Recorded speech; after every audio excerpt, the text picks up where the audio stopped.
Hi, this is Amber, Reference and Instruction Librarian at the Lee and Jim Van Library. Today I'm going to show you how to do a basic search in Ebscohost. So how you get to Ebscohost first is on the library website, which is library.sf.edu. I am going to click on Databases A to Z. And there are a lot of databases we subscribe to within Ebscohost. I am going to select Academic Search Premier. This is a general database that covers multiple topics, and it will get us into the Ebscohost platform.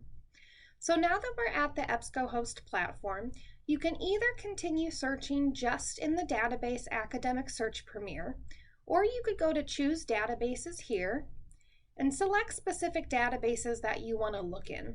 We have databases on a variety of topics. So we have nursing databases, education databases, business databases, news databases. So depending on what you're searching, you might want to select a specific database, and you can hover over this little yellow box and it will give you information about the databases.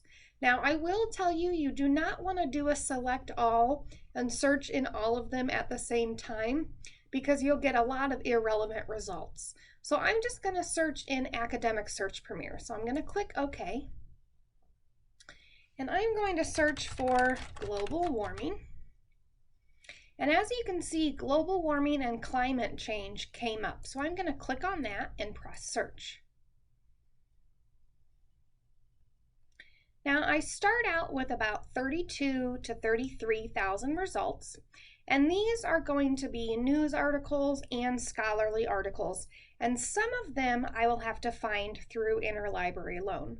So the first filter I'm going to do to narrow down my results is click the full text filter. And this will allow me to get rid of all of the articles that I would have to request through Interlibrary alone. So once I click that filter, I will now be able to read the full article of all of these articles, and I'm down to 12,000. Now, out of these articles, some of them are going to be popular articles, so they would come from magazines and newspapers. Not all of these are scholarly articles. So the next filter I'm going to do is the Scholarly Peer-Reviewed Journal filter. So I'm going to click that, and once I click that, then I'm going to only see academic journal articles, so scholarly peer review articles. So I went from 12,000 down to 5,000.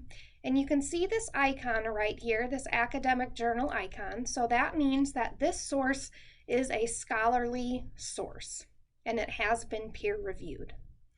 But if I look here, my oldest source is from 1978. And if I'm talking about global warming, that is way too old. So I'm going to adjust this timeline here, and I'm going to adjust it to about 2015. So now I'm down to 1,700 articles. So in just a couple clicks, I got rid of thousands of articles. Now, out of these 1,700, they are all full text, which means I can read the full article right away. I don't have to request it through Interlibrary alone. They are all scholarly, peer-reviewed, and they are all current within the last 5 years. And that is how you do a basic search in Ebscohost.